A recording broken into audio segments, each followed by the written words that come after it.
আলোচিত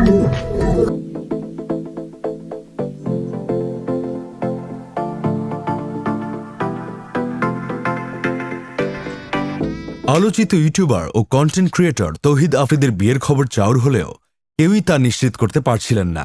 গতকাল বুধবার সারাদিন সামাজিক যোগাযোগ মাধ্যমে আফ্রিদি ও টিকটকার রাইসার বিয়ের সাজের একাধিক স্থিরচিত্র দেখা গেছে।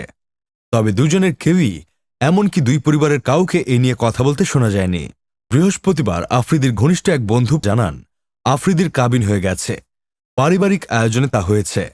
নাম প্রকাশে অনিচ্ছুক তৌহিদ আফ্রিদির ওই বন্ধু বলেন, ওর বিয়ের খবরে আমি খুবই খুশি হয়েছি।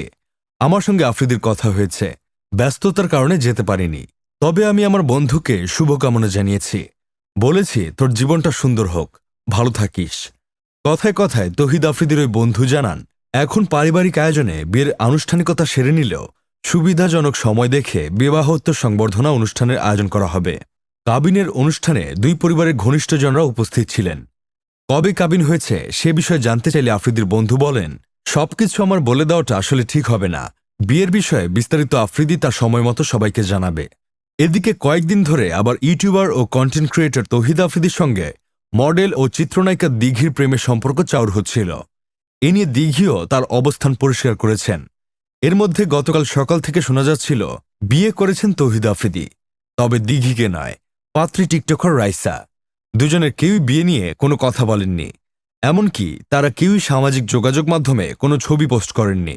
দেশের আলোচিত কন্টেন্ট ক্রিয়েটর তৌহিদ আফ্রিদিকে এখন তেমন একটা সামাজিক যোগাযোগ মাধ্যমে সরব দেখা যায় না। বৈষম্য বিরোধী ছাত্র আন্দোলনের সময় শেখ হাসিনা সরকারের পক্ষে কাজ করা গুঞ্জন এখনও রয়েছে তাকে ঘিরে। এর মধ্যে আলোচনা এলো তার বিয়ের খবর।